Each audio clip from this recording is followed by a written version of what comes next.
Hello students, welcome to Learners University. In today's class, we will study about chapter 2 of history of class 8th.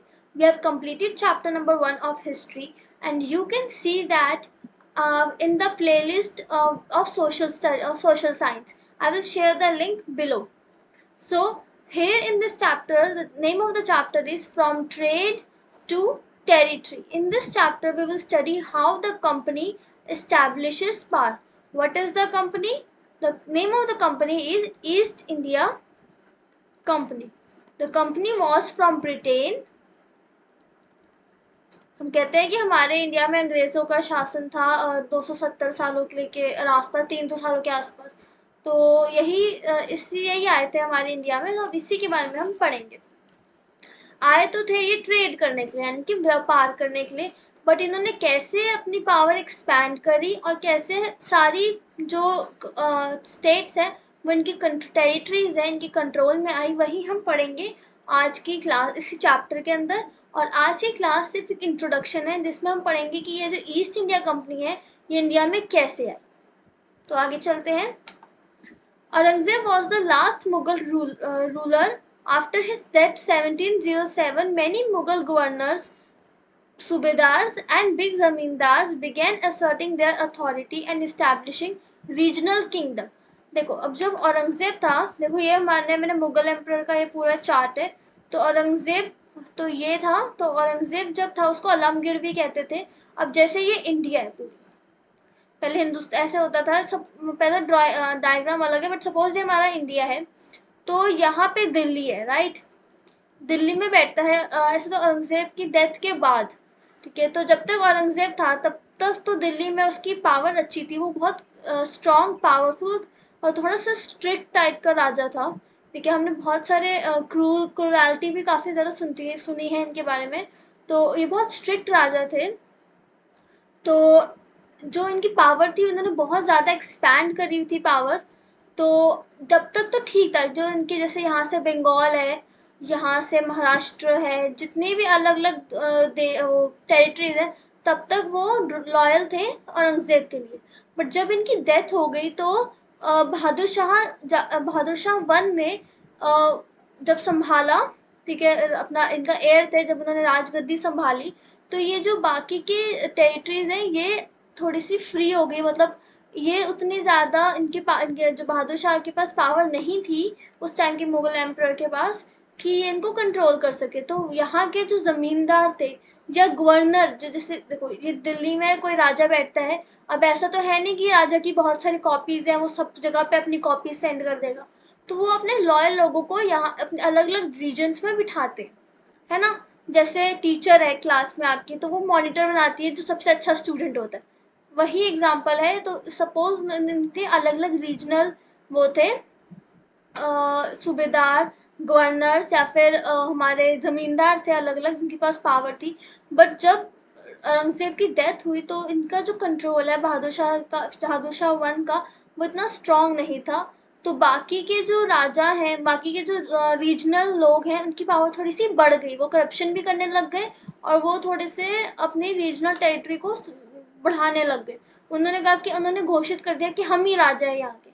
तो बंगाल के जो राजा हैं वो अलग, मतलब नवाब बन गए, मतलब हम राजा हैं। और मतलब जो देखो क्या होता था पहले, जो औरंगजेब था और जो अलग अलग टेरिटरीज थी वो टैक्सेस देते थे, रिवेन्यू जिसे हम कहते हैं ना। लेकिन अब इन्होंने रिवेन्यू, जब औरंगजेब की डेथ हुई तो इन्होंने रिवेन्यू का भी हेर फेर करना शुरू कर दिया, मतलब उतना रिवेन्यू ना देना या उतनी बात ना मानना। तो इनकी अलग से पावर चलने लग गई अलग अलग रीजनल सूबेदार या गवर्नर्स की अपने अपने रीजन में। Delhi was no longer function as an effective centre. अब दिल्ली में जो राजा है, मुगल राजा है, उसकी इतनी पावर चल नहीं रही है, तो दिल्ली अब ज़्यादा इफेक्टिव सेंटर नहीं था। और 18th सेंचुरी के आते आते एक नई पावर इमर्ज हुई। उस नई पावर का नाम था ब्रिटिश। ये ब्रिटिश पावर कहाँ से आई यही हम पढ़ेंगे। आई तो ये थी स्मॉल ट्रेडिंग कंपनी के लिए कि हम सिर्फ ट्रेड कर व्यापार करने के लिए आए हैं, यहाँ से गुड्स लेकर वहाँ बेचेंगे अपने यूरोपियन कंट्रीज में। आए तो ये इसके लिए थे, बट इन्होंने सारी एक्सपेंशन कैसे किया यही हम पढ़ेंगे इस चैप्टर में। अब आपको बता दूं कि ये जो यहाँ पे हमारा शाह आलम है। और इससे इनके ड्यूरिंग, शाह आलम के ड्यूरिंग हमारी बैटल ऑफ प्लासी हुई थी, जो हम पढ़ेंगे आगे। फारूक सैयर का आपने 7th क्लास में पढ़ा होगा, और मैं जो 7th क्लास की वीडियोज़ है वो भी जल्दी ही अपलोड करूँगी, तो मैं उसमें भी इसको समझाऊँगी। देखो, तो मुगल एम्परर्स के बारे में पढ़ना इसलिए ज़रूरी है क्योंकि ये हिस्ट्री में बहुत इंपॉर्टेंट रोल प्ले करते हैं। मोस्टली हमारा जो इंडिया था वो इन मतलब मोस्टली टाइम पे इन्होंने ज़्यादा, इनकी पावर, मतलब इनकी जो एक्सपेंशन था वो ज़्यादा देर तक चला था। इनफैक्ट अकबर का जो टाइम पीरियड था, और जो हमारे हमारा जो राजा था, सम्राट अशोक, उनके टाइम पीरियड ऑलमोस्ट सेम था रूल करने का। तो जो मुगल एम्परर्स का पढ़ना हिस्ट्री इसलिए ज़रूरी है क्योंकि इन्होंने हिस्ट्री पे बहुत टाइम के लिए हमारे इंडिया में इन्होंने रूल किया था। आगे चलते हैं। अब देखिए, 1600 शताब्दी में, फिर 16th सेंचुरी में जो ईस्ट इंडिया कंपनी थी, उन्होंने वहाँ की रानी क्वीन एलिजाबेथ वन से इन्होंने एक पेज लिया था, चार्टर एक्ट कहते हैं उसको, चार्टर लिया था। उस चार्टर के अंदर क्या था? उस चार्टर के अंदर कुछ लिखा हुआ था। क्या लिखा हुआ था? ये लिखा हुआ था कि आपको, जैसे उसने दिया, क्वीन एलिजाबेथ ने, उन्होंने लिखा है कि इंग्लैंड से और कोई कंपनी आपके अलावा, ईस्ट इंडिया कंपनी के अलावा और कोई कंपनी ट्रेड नहीं करेगी इंग्लैंड से। तो the charter act gives sole right and की क्लोता right to trade with the east. East में क्या है? ईस्ट में हमारा इंडिया है। This meant that no other trading group in England could compete with east India company. अब कोई इंग्लैंड से, तो देखो पूरा ये यूरोप है हमारा, ठीक है, उसमें से इंग्लैंड से तो कंपटीशन कैंसिल, क्योंकि क्वीन नहीं बोल दिया कि और कोई ट्रेडिंग कंपनी नहीं जाएगी ईस्ट में आपके अलावा। तो इंग्लैंड में तो ये सिर्फ ईस्ट इंडिया कंपनी ही ट्रेड करेगी। बट क्या यूरोप में सिर्फ इंग्लैंड ही कंट्री है और कोई कंट्री नहीं है? डेनमार्क, फ्रांस, और हमारा पोर्टुगल, ठीक, बहुत सारे कंट्रीज हैं। क्या और कंट्रीज नहीं है? तो क्या उनसे इनको कंपटीशन नहीं मिला? हम पढ़ेंगे आगे। देखो, इनका मेन पर्पस था कि यहाँ से सस्ते में सामान खरीदना और इंग्लैंड जाके महंगे में बेचना। अब यहाँ पे वही क्वेश्चन आ गया, but what about the competition from other European countries, जैसे कि पोर्टुगल, फ्रांस। आगे बढ़ते हैं। अब देखिए, जैसे ही यहाँ से यूरोप से, इंग्लैंड है ये, यूरोप से इन्होंने अपने, इनकी शिप्स जा रही है यहाँ पे, जैसे देखिए ये शिप्स आई इनकी, ठीक है। इनकी शिप जैसे ही इंडियन ओशन क्रॉस की ना, उससे पहले ही यहाँ पे और भी कंट्रीज थी जो ट्रेड कर रही थी। कौन कौन सी? कहाँ पे लिखा होता है ये? हाँ, Portuguese, Dutch, French traders were already in India. In fact Vasco da Gama Portugal explorer हैं, इन्होंने तो डिस्कवर किया था कि इंडिया, सी रूट डिस्कवर किया था कि ये सी रूट है, यहाँ से हम जा सकते हैं। ये जो मैंने ड्रॉ किया है, ये सी रूट है, ऐसी कोई नई जगह भी है। ऐसे नहीं कि इंडिया मैप में है ही नहीं तो इंडिया को अलग से ढूंढ के, मतलब इन्वेंट किया, डिस्कवर किया। एंड इनको पता, इन्होंने ऐसी रास्ता खोजा कि पता किया कि यहाँ से भी एक रास्ता है जो एक अलग सी लैंड में हमें लेकर जा रहा है। और वो लैंड कौन सी है? वो लैंड है हमारी इंडिया। तो इंडिया में वास्को ड गामा ने, पोर्टुगल एक्सप्लोरर ने डिस्कवर किया था, ध्यान रखिएगा। और यहाँ पे और भी ट्रेडर्स थे, फ्रेंच ट्रेडर्स, डच ट्रेडर्स और पोर्टुगीज ट्रेडर्स। अब इंडिया में सबसे ज़्यादा ट्रेड किसका होता था? इंडिया में देखो, या तो कॉटन का ट्रेड होता है, बहुत ज़्यादा हमारी कॉटन फेमस है, या हमारी सिल्क बहुत फेमस है। देखो, हमारी जो कॉटन और सिल्क की क्वालिटी है ना, वो बहुत अच्छी है, बहुत ज़्यादा फाइन क्वालिटी की कॉटन और सिल्क मिलती है यहाँ पे। और साथ में यहाँ पे स्पाइसेस बहुत अच्छे मिलते हैं। सुना होगा कि इंडिया स्पाइसेस के लिए बहुत फेमस है, राइट। यहाँ पेपर मिलती है, मिर्च, क्लोव्स, लौंग, कार्डमम, इलायची, सिनामम, दालचीनी वर इन ग्रेट डिमांड। तो ये सारे जो स्पाइसेस हैं, ये आप किचन में जाके देख सकते हैं।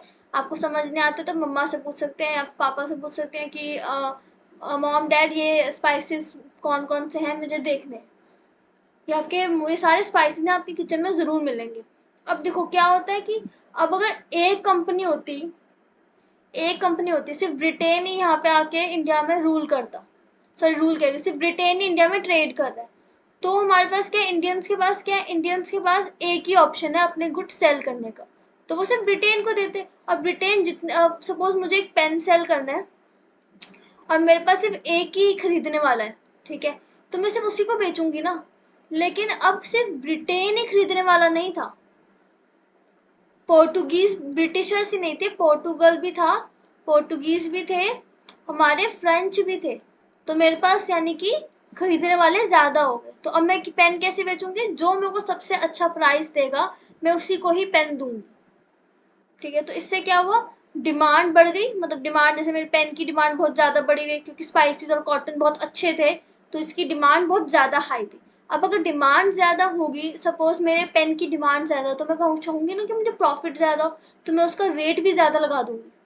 तो डिमांड और प्राइस का प्रोपोर्शनल होता है, उसका रिलेशन प्रोपोर्शनल होता है, यानी कि डिमांड बढ़ेगी तो हमारा स्पाइसेस, सॉरी, डिमांड बढ़ेगी तो हमारे प्राइसेस भी बढ़ेंगे। अब प्राइसेस बढ़ेंगे तो इससे क्या हुआ, अब सपोज ये ब्रिटेन है, ये इंडिया है, ठीक है, मुझे पेन बेचना है, ठीक है। अब यहाँ पे फ्रेंच भी है, ब्रिटिशर्स है, फ्रेंच है, और ये पोर्टुगीज है, ठीक है। तो मैंने पेन बेचा, मैंने कहा मैं पेन बेचूंगी, मुझे आप पैसे बताओ। तो इसने बोला मैं आपको 10 रुपये में खरीद के, मैं आपको 10 रुपये, 100 रुपये दूंगा अगर एक बल्क लूंगा। इसने कहा मैं आपको 200 रुपये दूंगा। इसने कहा कि मैं आपको 400 रुपये दूंगा। तो मुझे प्रॉफिट कहाँ से आ रहा है, मुझे प्रॉफिट आ रहा है फ्रांस से, फ्रेंच लोगों से। तो मैं पेन इसको बेच दूंगी। तो अब ब्रिटेन को तो लॉस हो गया कि यार मैंने तो, मुझे तो मिले नहीं। तो अभी क्या करेगा, अब ये भी अपने रेट बढ़ा देगा, कहेगा ठीक है मैं आपको 500 रुपये दूंगा, आप उसको मत बेचो, मुझे बेच दो। तो मैं कहूँगी यार 500 रुपये तो ज़्यादा है, मैं इसको बेच देती हूँ। तो इससे क्या हुआ कि प्रॉफिट में कमी आ गई, मतलब जो चीज़ 10 रुपए की थी उसको खरीदने के लिए उनको 100 रुपये देने पड़ रहे हैं। तो वही बात हुई कि प्रॉफिट कम हो गया इनके पास, प्रॉफिट कम हो गया। तो जब प्रॉफिट कम हो गया इनके पास, तो इन्होंने थोड़ा सा, इनको इश्यू आने लगा। तो इन्होंने क्या किया, इन्होंने लेटर पे लेटर लिखे, कहाँ पे, वापस इंग्लैंड में, कि ऐसे ऐसे हमारा ट्रेड बहुत ज़्यादा प्रॉब्लम, हमें ट्रेड में बहुत ज़्यादा लॉस हो रहा है, हम प्रॉफिट्स नहीं कर पा रहे क्योंकि यहाँ पे दूसरी दूसरी कंट्रीज के लोग प्रॉफिट कर रहे हैं, वो सेल कर रहे हैं, तो हमारे यहाँ पे कंपटीशन बहुत ज़्यादा हो गया, बड़ी दिक्कत हो रही है खरीद में। तो ये लेटर भेजते थे इंग्लैंड में। और यहाँ से आपको समझ में आया कि प्रॉफिट ज़्यादा क्यों हुआ, क्योंकि अगर मुझे ज़्यादा प्रॉफिट होता, अगर यही होगा ना कि मेरे पास कोई चीज़ है मुझे बेचनी है, और अगर मुझे ज़्यादा प्रॉफिट दिख रहा है तो मैं उसी को बेचूंगी। तो यहाँ पे ये तो था कि इंग्लैंड के बाकी की जो कंपनी है वो नहीं आएगी इंडिया ट्रेड करने के लिए, बट दूसरी कंट्रीज आ रही हैं, अब डेनमार्क आ रही है, या फिर पोर्टुगल आ रही है, या फिर दूसरी कंट्रीज के लोग आ रहे हैं।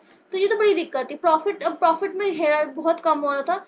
तो अब इन्होंने डिसाइड किया कि ईस्ट इंडिया कंपनी ने दिमाग लगाया और सोचा कि हम एक काम करते हैं, हम फ्रांस, जो बाकी के मेरे कंपटीशन है फ्रांस से या पोर्टुगल से, उनको हम कम करते हैं। तो आगे बढ़ते हैं। तो इन्होंने कैसे कैसे राइवल कॉम्पिटिटर्स को कैसे हटाएंगे, मैं बताती हूँ कैसे हटाएंगे। जो इन्होंने हटाया इसको कहते हैं कार्नेटिक वॉर्स। इन्होंने क्या किया, जब सपोज यहाँ से, एक सेकेंड, ऐसे शिप्स आ रही है,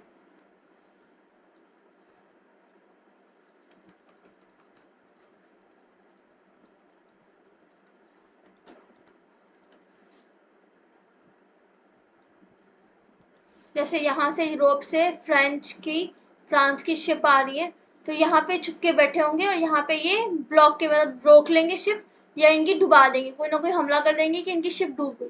तो फ्रांस की शिप डूब गई, फिर ये ट्रैवल करके आ गए यहाँ पे, ये सिर्फ ब्रिटिश कंपनी है ईस्ट इंडिया कंपनी। तो उन्होंने दिमाग, इन्होंने या तो 20 साल चली थी ये कार्नेटिक वॉर, और इसमें क्या था, ये फ्रेंच के अगेंस्ट लड़ रहे थे, जिसमें ये क्या करते थे, जो फ्रांस की शिप्स है उसको डुबा देते थे, या कहीं से उस पर रोक, ब्लॉकेड हो जाता, रोक लेते थे कहीं से, ठीक है, वहां पे इनको जो मतलब, देखो यहाँ इस टाइम पे पायरेट्स भी बहुत फेमस हुए थे, डाकू, समुद्री डाकू।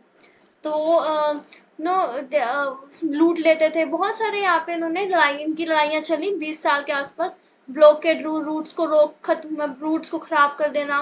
कैसे खराब कर देते थे, वहाँ पे कोई ना कुछ अपनी शिप्स लगा देना, या फिर सिंक कर देना, कुछ भी कर देना, ठीक है, सप्लाई आगे आने से इनको रोक लेना, ठीक है, यहाँ पे इनकी शिप्स को डुबा देना, कभी कभी देखो अब इससे क्या हुआ कि जो वहाँ की अब शिप्स आती थी वो अपने साथ गन्स वगैरह भी लेकर आते थे, तो with arms and trading post were protected by fortification. Fortification यानी कि सोल्जर्स। तो अब जो वहां से ट्रेड करने के लिए लोग आ रहे थे, या फिर जो भी फ्रांस के इंग्लैंड के जो लोग आते थे, वो क्या करते थे, साथ में अपने साथ सोल्जर्स लेके आते थे कि कहीं शिप्स डूब गई तो कि प्रोटेक्ट करने के लिए उन्होंने, देखो अब एक तरफ से हमला होगा तो दूसरी तरफ प्रोटेक्शन शुरू हो गई। तो साथ साथ में ट्रेड के साथ उस टाइम पे जो ब्रिटेन और इंग्लैंड का, सॉरी ब्रिटेन और फ्रांस का भी ना थोड़ा झगड़े के, थोड़ा सा वॉर के आसपास की हालत हो गई थी। तो जो ट्रेड है, ट्रेड करते करते चीज़ें आ गई पॉलिटिक्स की तरफ। ठीक है, हम इसी को पढ़ेंगे आगे। आज की क्लास में बस इतना ही है। अगली क्लास में हम पढ़ेंगे कि बैटल ऑफ प्लासी कैसी हुई और बैटल ऑफ बक्सर कैसी, और कैसे इन्होंने हमारे इंडिया में क्या क्या पॉलिसीज लगा के इंडिया में ट्रेड से धीरे धीरे अपने आप को एक्सपैंड करना शुरू किया। तो आज के लिए बस इतना ही।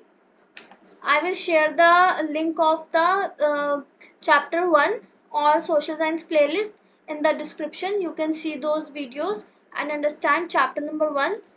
तब तक के लिए have a good day, and please like and comment on the, sorry, like and subscribe my channel. And if you like this video, please share it with your friends.